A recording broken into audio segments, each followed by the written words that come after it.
So let's talk about the 10 tips for running a successful Airbnb. I want to get you guys' take on these. First ones are in the short-term category. It's all about location, location, location.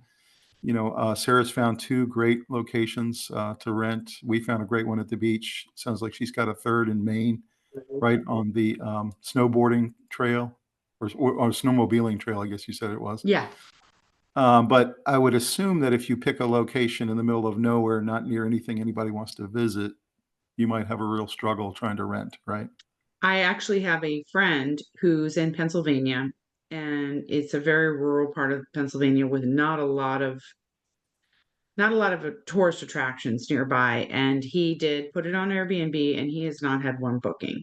So it could be pricing, it could be location, but I actually recommended for him to do something called Furnish Finder, which is travel nurses and Mhm. travel Mhm. medical professionals, because No, he that's a does good have idea. quite a few hospitals near him and he does need the additional income. But with Airbnb, I think you're going to be most successful, like I said earlier, is if you have something that really draws people in, recreational, the Mhm. beach, the mountains, Mhm. vineyards, something that's going to draw people to want to stay there.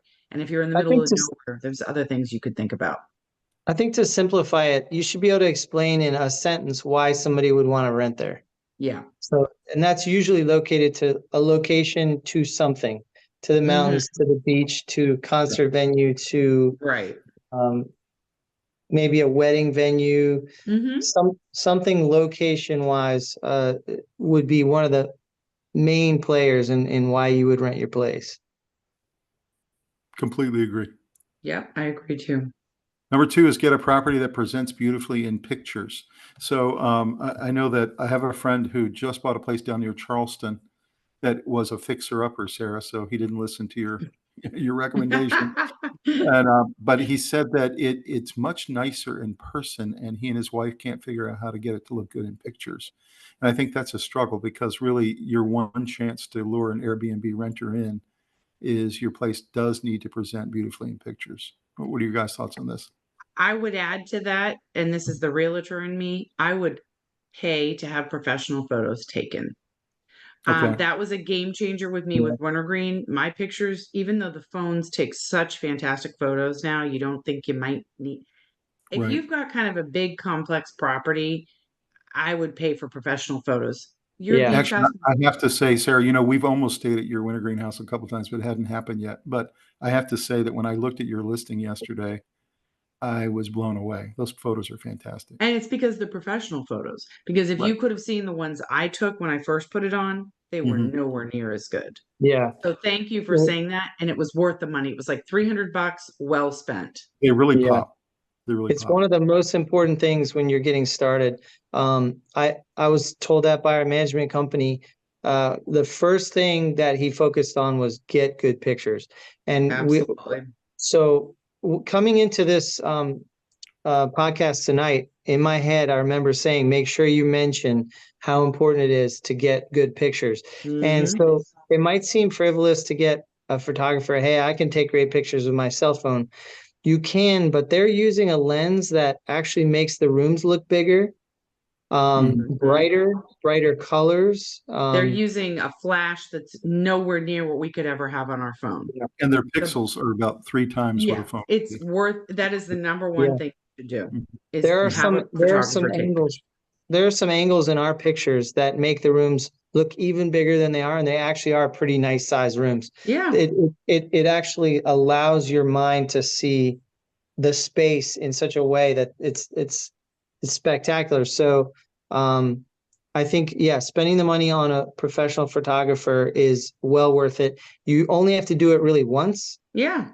And I've actually added some of my own little photos in, and I Hmm. put them towards the back, like of the golf cart, of the I hot did the tub. same thing. Yeah.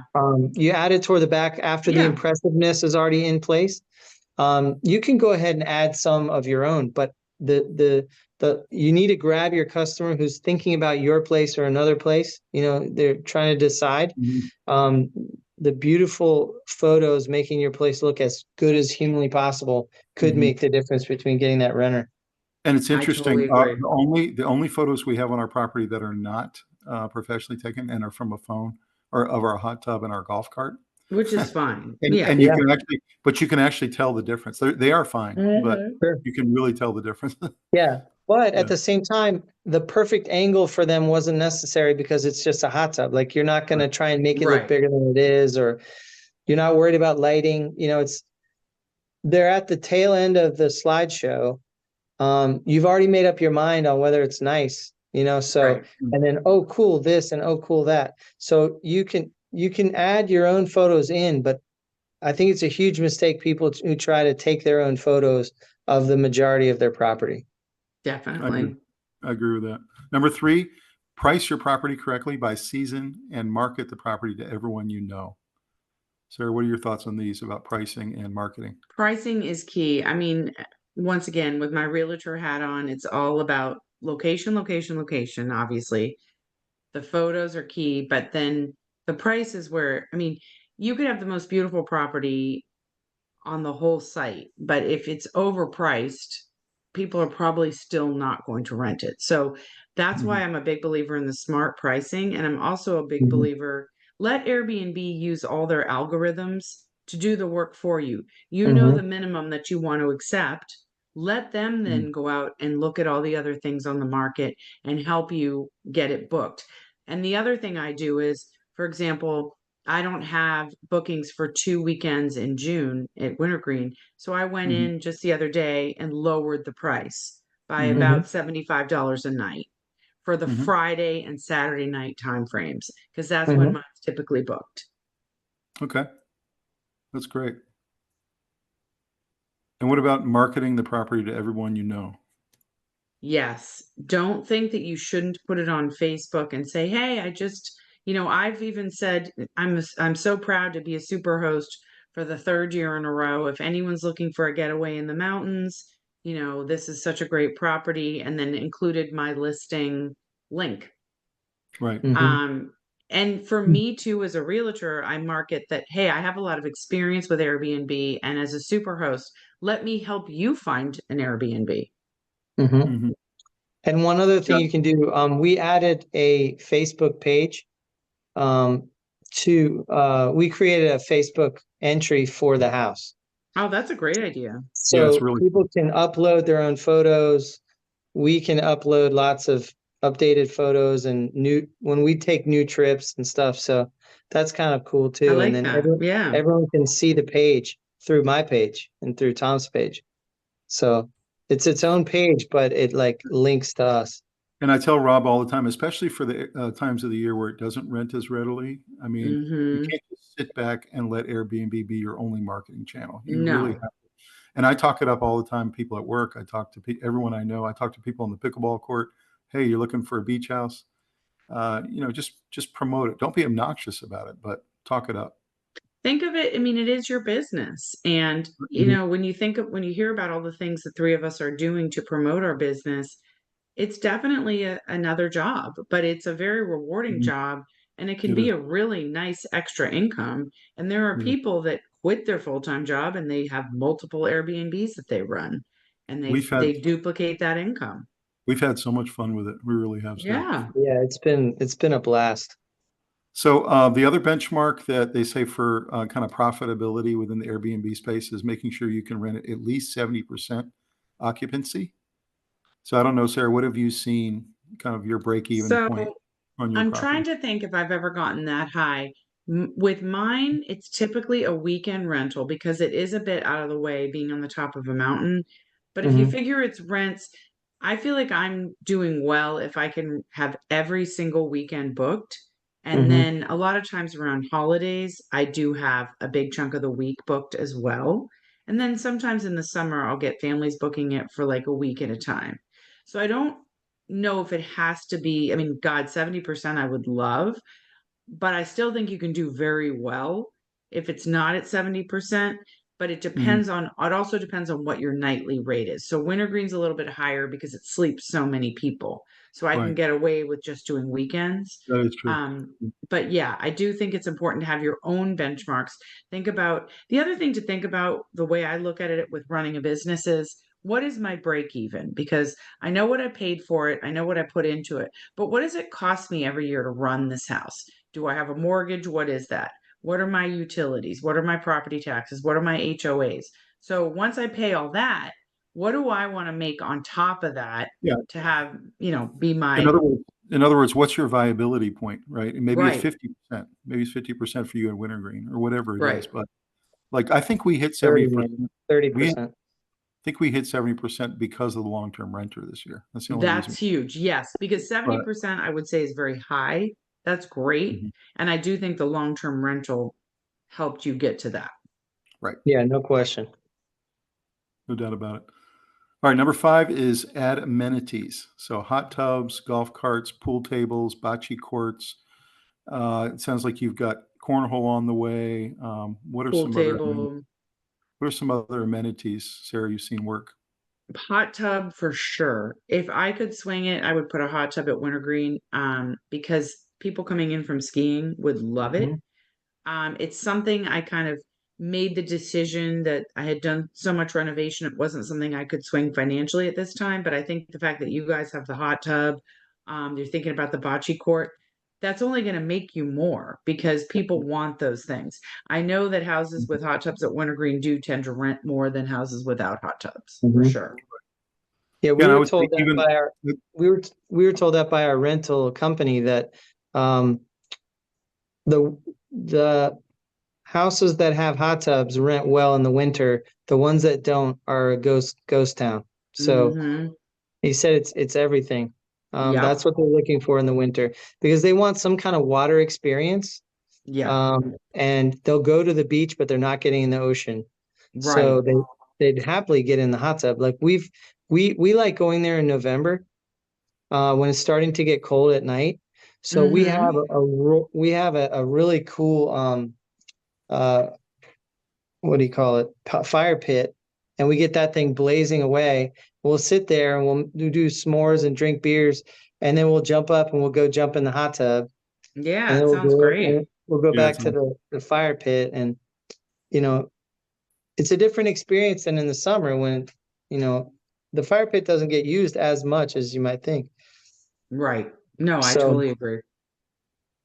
I think other amenities you could consider if you had a bigger home, maybe even a small backyard pool might be an option. I Mm-hmm. don't know, Sarah, if Yeah, you in thought about Florida, the that. pool is key for Airbnbs. You have to have a pool in Florida. Right. yeah. And we Well, you don't have to, but you can be near the beach, etc. But it definitely helps to have like the lanai with the pool. Another yeah, thing we added was a chest that we have on the front inside the front railing, and it's full of beach toys, Mm-hmm. balls, boogie frisbees. boards, frisbees. It's got these little surfer dude things that are really cool. They're like little like wooden floating Oh surfers, yeah, I know what you're talking about. and you Yep. throw them out in the ocean and they come surfing back in. They're really fun for Yeah, kids. those are cool. Yeah. We have all kinds of stuff like that in there, and it's open, and everyone just grab whatever you want for the beach that day and throw it on the golf cart and go. And I think that's really thinking about the whole experience as well, too, because you might arrive there and you're not a beach person really. You don't have much in the way of beach equipment Yeah, or what have you. that's great. You do that. Yeah. Let's take a look at some of the long-term items here. Number 6 is target appreciating properties and understand the market. What are your thoughts here? Yeah, I think that it's important if you're going to be investing in a property that you want to run as an Airbnb, that you have to be in a market that's a rising market or at least a comfortable, healthy market that's maybe not rising, but it's not decreasing. And Mhm. so that gets back to location. But I do think that it's important because you want to be in a desirable area that people want to be coming to. And Mhm. that's also important because you're making a very expensive, a property's expensive and you're making a big investment here. So you have to Mhm. treat it as if you almost have to treat it as if you're buying a house that, you want to own for a while and that could be potentially a house you would live in someday. Because if you just think of it as this is just going to be my rental, um, I think it's really important to think of it like for a long-term purchase. Yeah. Mhm. And it kind of reminds me of something related to Oak Island. One interesting thing, it's really important to understand the dynamic of the area where you're buying, the future of your area. For instance, Oak Island faces south. The whole island is Long Island that faces south. So what's cool is the sun rises on one side and it sets on the other.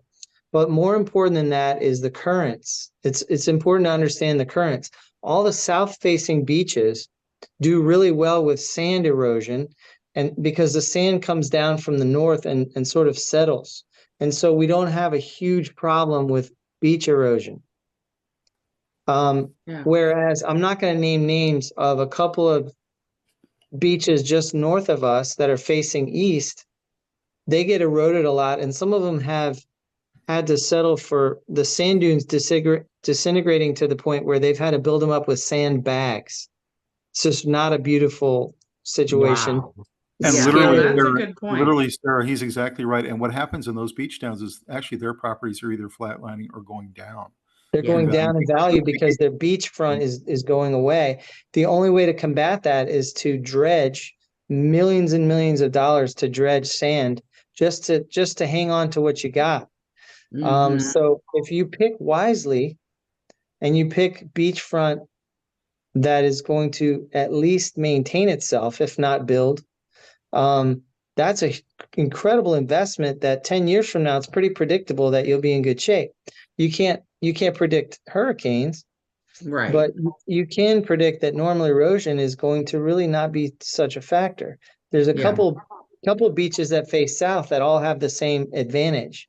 And so those are really good areas to look for, So interesting enough, there's actually areas on Oak Island that are even better than other areas on Oak Island that get more sand, like down at the point.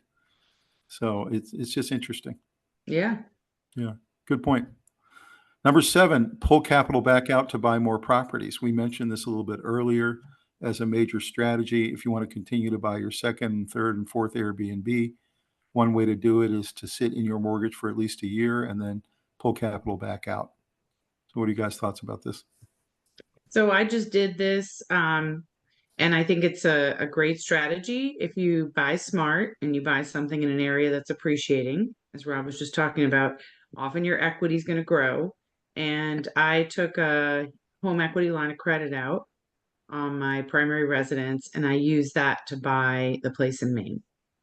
Okay. So it's a great strategy. The rate's going to probably be a little bit lower, maybe, than other ways of, accessing funds to buy. And the equity's there. And I think it's a great use of your equity to be buying something else that you can then invest in and hopefully make some money on. Did you use any particular vendor that you've always used, or did you shop around? I actually went through the bank that I have my checking and savings account with because they didn't charge me an appraisal fee or any closing costs. Awesome. And that was a great way to go. It's just Citizens Bank is who I went through. Very cool. We have a couple of lenders we like to work with, and we're kind of probably going to work with at least 2 or 3 of them, see who has the better deal. Shop things around a bit. That's right. Well, number 8, keep expenses low and consider tax write-offs. So what are you doing, Sarah, on your properties to try to keep expenses as low as possible to kind of maximize your profit? I'm really aware of, the key thing for me was having a really excellent cleaning person because I'm far away and I don't go in after each guest. So she's very reasonable. I don't have a property manager because she almost does the job of a property manager. And because I am a realtor, I'm so used to being constantly on phone and email that and Rob sounds like he's great at it too. I'm managing the guests myself, and then she's my eyes there to go in and let me know how things are after the guests check out. And so that's saved me quite a bit by just having a real right-hand person that not only is cleaning, but kind of keeping her eye on the property. I always make sure to you have to stock the Airbnb with things like toilet paper and paper towels and dish soap and pods, and I try to be smart about buying those. I use Amazon Prime, and I do the order like 4 times a year. And then I really treat, I shop around for landscaping and assistance with that. Um, and I really act as if, it is my home, but it's almost like I treat it like my primary home. I shop around for things. I try to Mhm. make sure it's well maintained, but I'm getting different quotes on things if something needs to be repaired. And then having a really good accountant, obviously. And I think Mhm. that's going to be another bullet point, helping you with like what are the potential write-offs that you can have. Yeah, I think Rob and I have done everything we Mhm. can to keep expenses as low as we can. Obviously, we need a management company right now just because we're too far away Yeah, from the Mhm. beach. But I know everything Rob and I talk about is, can we write this off? Is this a tax? Yeah. hmm Can we write this off? absolutely. But I And think not only that, but even when you have a management company, I feel like we really keep hands on quite a lot. I'm pretty sure that our management company does not have another tenant or owner that they deal with that is as hands on as we are, It sounds because like you are, yeah, much more than I'm most. going to go in there and lay eyes on stuff, and I'm going to realize, I was there a couple weekends ago, touch up painting the front and back door, just Mm-hmm. little tiny things that keep it looking nice and fresh and Yes. everything.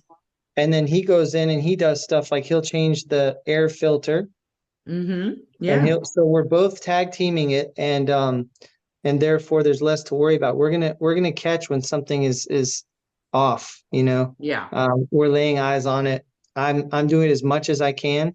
He's there all the time, and now he kind of knows what my standard is. So I think he tries to live to that, and to meet me where I am. But yeah, just because you have a good property manager, a good whatever, I still think keep your hands on as much as you can so that the standard is clear for everybody involved, and Yes. and you can catch problems as they're happening or before. We had a little bit of a loose toilet paper holder, and we tried to fix it and it wouldn't. So anyway, I think if you're not aware of those tiny little things, and catching them early, they'll linger, and then they'll end up showing up in a bad review or a mediocre review because Yeah. things appear to be broken, Right. yeah, and you have to realize, Sarah, we're about 2 years behind you in development of this business, right? Yes. So for Yeah. us, it was more important to get the 5-star reviews and get to the superhost status. Absolutely. And you Yeah. were But smart. Yeah. You but were we so we smart. imagine we imagine in the future when we've got 4 or 5 beach houses, uh, Mm-hmm. and when Rob retires one day, he'd like to do Mhm. this Right. full time. So Yes. Yeah. Oh, yeah. so And we're that's what looking people at do. Yeah. we're looking at this as, we'll be owners and management company, Pope Management. Absolutely, you will. Yeah. So that's kind of the goal. Number 9, get a great management company and cleaning service. We were just mentioning this in detail, but what are your thoughts here, Sarah? I know that you've been able to get away with not having a management company in Wintergreen, but what about Yeah. And your I other mean, property? obviously, in the one in Laconia, because I'm here, I'm actually going to do the cleaning myself. I'm one of Hmm. those people that actually loves cleaning. I find it very therapeutic. So that's only a 1 bedroom, maybe the pull-out couch. That's a lot more Yeah. manageable. Wintergreen Brittany's doing, 5, 6 beds. I don't know if I'd want to take that on. She's got a system, she's got Mhm. helpers, but here I could do the cleaning myself. But it's definitely just depends on your market, whether you need management company or not. Mhm. And it makes total sense to have them because you're right. The most important thing is to have the best possible experience for the guest. And Mhm. how far away you are, right? My Exactly. my daughter Tori has a friend down in Wilmington who has 3 of them, 3 Yeah. 3 Airbnbs, and they live in the top floor of one of the 3 of them, and Yeah. then the other 2 they just manage and clean themselves. So Right. if you live close And by, you yeah. don't need it. Yeah. So all right, number 10, start to dream about scaling your business. So, whether you're going to be adding additional properties, whether you're going to maybe be getting into more commercial related properties or duplexes, there's all kinds of ways this could go. So, what are you guys' thoughts about scaling your business? I mean, people have had so much success with this. You figure, depending on what you're making per year for one, if you multiply that by 4, you can see how people are replacing their income. It is a Mhm. lot of work. It's not easy and it's not for everyone. You have to be incredibly on the ball and responsive and organized and Mhm. detailed. But I mean, all of us are like that anyway. And why not have that as your goal? I mean, I would love to retire knowing that I had 3 or 4 successful Airbnbs that I really enjoyed running, Mhm. and I had had a great career in real estate, but now I was gonna just focus on the Airbnbs, in my whatever, 60s or 70s. I think Mhm. Um, you're well on your way, Sarah, to getting there. I always joke that I'll be showing houses with a walker at 80, like pushing the walker, but hopefully that will not happen. Hopefully. That's right.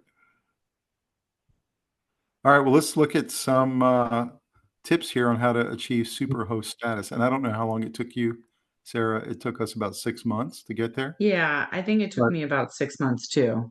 but this was just changed about 3 weeks ago. I don't know if you've seen these latest ratings. This is how you achieve superhost status as of May 2024. You have to have an overall rating of 4.8 or more over your first year, maintain a 50% review rate or higher, maintain a 90% response rate or higher, have at least 10 5-star ratings, and 10 booked guest trips, or successfully complete 3 long-term reservations that total at least Mhm. 100. And you need to manage your calendar effectively, and you need to have fewer than 3 customer complaints to Airbnb. So, what are your thoughts about this latest version of their Superhost status? It's not easy, not everybody can do this, but if you can work your business so that you can be a super host and maintain that, that is the number one thing you can do. Because, like I said, you're going to get more exposure. Your guests are going to be more prone to book with you because you're so seasoned and have such a good success rate. So that should be someone's goal from the get go. And it does take 6 to 12 months to do. But what Mhm. I think I'm most proud of is that I've maintained it for 3 years. That's a big deal to me because it's not That is, easy. You have to be extremely on the ball. But yeah. this That's is, great. if you're treating this as a business, to your point, that you want to scale and like add more and more on, this should be your Mhm. number one thing that you do every day. You have to work this business every day. We all have other jobs, but this is one of my jobs and I work it every Yeah. day. And my goal Mhm. is to always be a super host. Mhm. That's And great. that's how you're successful with this. Another cool tool we haven't used yet because we haven't gotten to 3 properties yet, but it's this tool called Breezeway, which is a service you can order through Airbnb once you get to 3 properties or more listed, and it allows you to transfer over your Superhost status across all of your properties.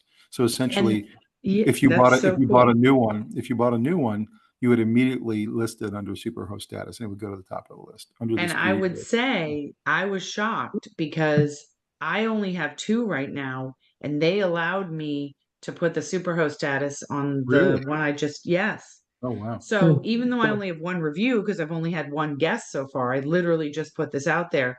When you look at my listing, it says superhost for 3 years. Huh, Hmm. okay. Yeah. Well, good for you. So, I guess you don't need Breezeway. yeah, it does Yeah, it. that's great.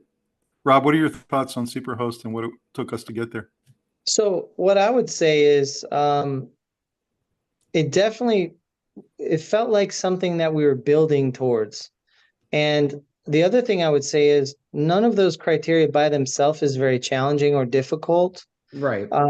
It just took some work, but I think getting all of those and then hitting Superhost was an achievement, and we were proud of it. And I think it's not so easy to always keep your customer service level where it never dips below 4.8, or you have your pricing right so that you have at least 3 rentals that equal 100 days. So you're having long-term renters, which means you're not gouging people. You're charging a reasonable price. So you're keeping your pricing right. You're taking good care of your guests. You're responding to any problems that come up so that it doesn't Right. end up being a bad review.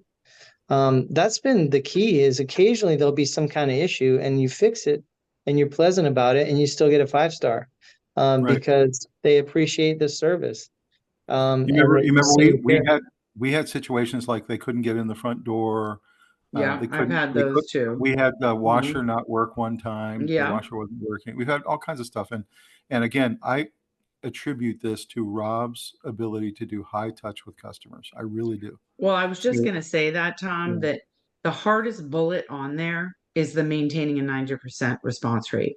There are only certain people that can take that on. And Rob and I are in careers, and you too, Tom, where we have to be that way in our career.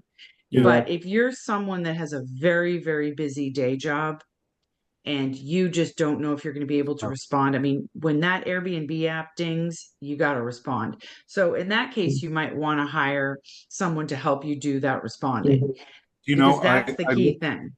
I looked, Sarah, back in my personal history, and I've been renting Airbnbs for 12 years as a customer. Yeah. And I went and looked, I just preparing for this program 2 days ago, I went and looked, and I had only given less than a 5-star twice. And in both cases, the host that I was trying to contact before, during, and after the stay was completely incommunicata.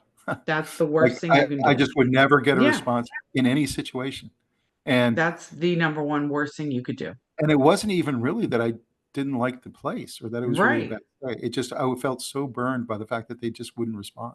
Right. And You have to respond yeah. right away and give them your personal cell. And I've never had an issue with that. I'll give you an example.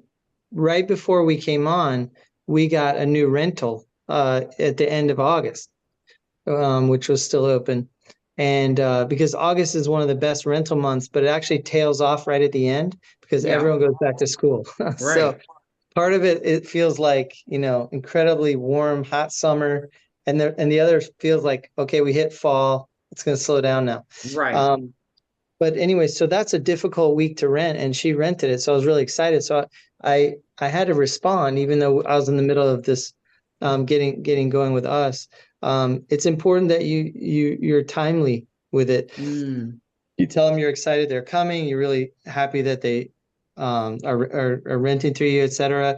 And any questions, feel free to, looking forward to seeing you soon.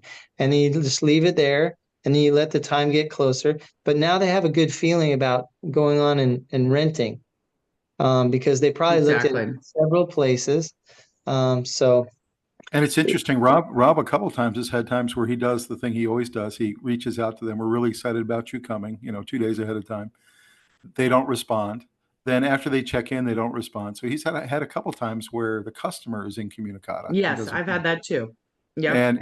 he doesn't like that either, because then you don't know if they're having a good time. You don't know if they Right. need Yeah. something. Yep.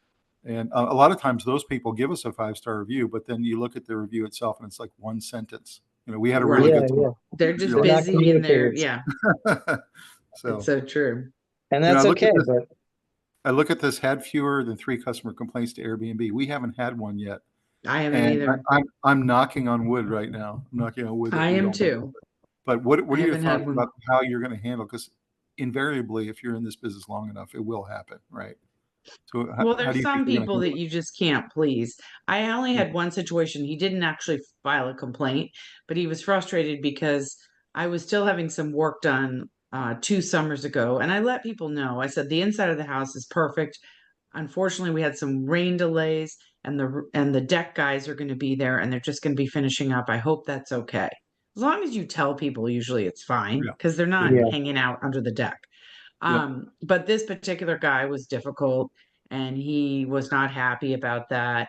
And he Yeah. said that, it didn't look the way he'd wanted it to look. And he was there with a bunch of baseball dads, and basically was saying, he almost threatened me, said, if you don't knock some money off, I'm going to make a complaint.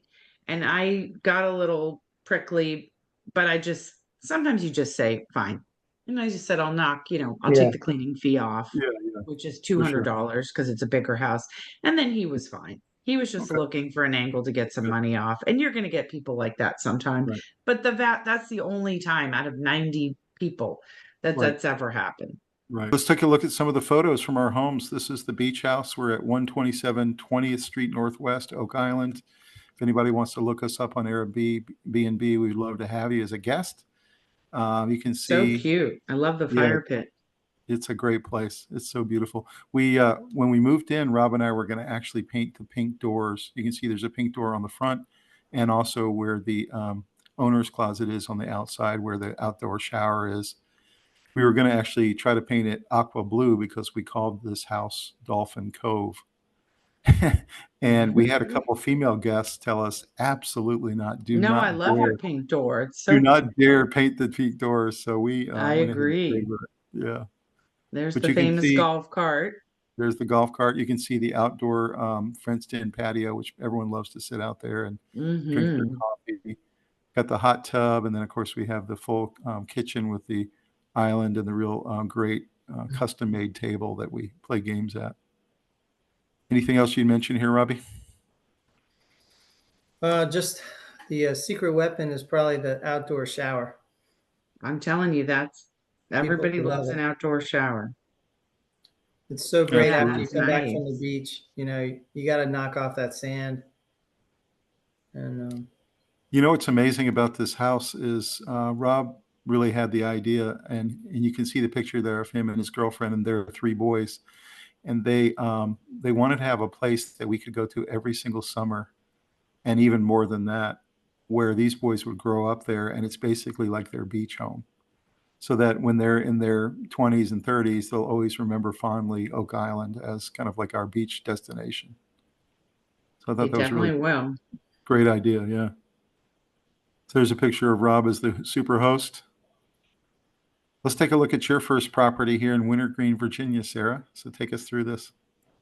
So this is the home in Wintergreen. You can see the beautiful mountains. The Blue Ridge Mountains are, I think, biased, but some of the most beautiful mountains in the country. And the home is great. You can see it's large. It's got the big Florida sky stone fireplace. So it has two fireplaces inside, the two new decks outside. That was quite a feat having those built. And then we've completely updated the inside. The kitchen is all new. You can see with like the lighter cabinets. It had dark brown cabinets and like red sinks. This house actually had wallpaper on ceilings. This was a very 70s home. Was it really? Yes. Do you know I what my favorite thing is, Sarah? I've always said I want to have a beach house and a mountain cabin, and yes. what I want to have is the floors and the roof that you have. You know, that ceiling with I all love, the so I was just character gonna and say the the beams. best room is the room you're talking about with the wood and the rafters, and Wow, we had all the that's floors awesome. redone. But it's funny, I had people come in and say, you must paint all those brown wood walls white. And I said, absolutely not. This is a mountain lodge. So I call this the lodge. Yeah, We named it Bucks Crossing. My mom named it that because there's a red yeah. wine we love called Bucks Crossing. And there's a lot of big bucks in this area, and it's got that lodgy vibe, very warm, very welcoming, lots of comfortable spaces. So we're really proud of it. And it is a great spot for big families to come together for sure. You should be. Well, we're excited to visit. We can't Yes, wait. we're going to do our swap. Let's do it. And All right, then the tell us about next one you're your going to second one. show. Now, you can tell, and I'm going to admit this, these are not professional photos, and you can tell compared to the other photos from the other listing. This I just put up there because I needed to get it up for all the events coming, but I am going to have my photographer come in and take better photos. They're not bad, Hey, but you if know you what, just Sarah? Sarah, you already have $5,000 worth of bookings. So I mean, you know. I know. So I really shouldn't complain. But this was a completely unfinished cement floor, no walls, basement. I am lucky enough to be in a long-term relationship with someone who is a mason. So in the lower photo with the deer head hanging on we always have a lodgy vibe, but he did that really beautiful stone fireplace. He hand placed each stone, went to New York State to get That's cool. Adirondack stone. And Very cool. the floor, I always do like a luxury vinyl plank in a basement because it does well with moisture. People can be coming in, they could go to the lake for the day and come in with wet feet. But you can see the pool table. We have the bar set up. Just my whole vibe is comfortable. And I love interior design. I do a lot of like design on a dime. I look for deals on Marketplace and other areas to make things look really nice, but be able to afford to do all these spaces. So when we And come see you this fall, is this where we're staying? this is where you guys can stay. All Because right. there's the king bed there that you can see, and that kind of has like a hotel room vibe. But then in the picture at the top with the bar, the couch across from that is a pull-out queen sofa. And I'm a big believer, if you have an Airbnb, put pull-out sofas in, because then you've got two more people it can sleep. No question. Mhm. That's awesome. All right. Well, Sarah, thank you so much for joining us this week for this really cool episode talking Thank you about so much for Airbnb. having me. I want to be on all your podcasts. You know, But we I don't definitely know as want you much back. about sports. We definitely want you back. You And can come been on really the fun. lacrosse one we do next time. Yes, I will definitely come on, and I'll make sure my sunny boy comes with me next time. No doubt about it. And this is a great topic, Airbnb. What a great little business. And all of us have had success with it. And all of you guys can too. So just what I would say is don't hesitate and think about it for years like Rob and I did. Just do it. Just find a Just way to do do it. it. Take that calculated risk and do it. Get in there. You know, you can't really lose with real estate. I mean, real estate's kind of, you know, they're not making any more land. So Nope. It's the get way to in there wealth. and learn to do it. You may lose a tiny bit your first year, possibly. Sarah didn't, but if you do things the right way, you'll have a real nice little business, and you can go on to property 2 and 3. How can they find your Airbnbs? I guess. So I would have to send them like listing links, which is probably what you would have to do too. I mean, how do you have like a way to direct people? I mean, what I usually do is just send them the link. But if they want to reach out to me directly, we can provide, I guess, our email addresses or cell phones. I don't know And what you guys typically do. actually, what I'll do in this podcast episode is I'll put in the comments down below all 3 of our listings, so you Yeah, guys can get to it right that's a away. great idea. And So we'll I'm do. totally fine if you want to share my contact info, because as a realtor, it's out there publicly anyway. And if you guys want to see Sarah on our podcast again, drop us a comment. We'd love to hear it. Thanks, everybody. Have a great Definitely night. like the video, and please subscribe to the channel. We'll see you next time. Okay, bye-bye.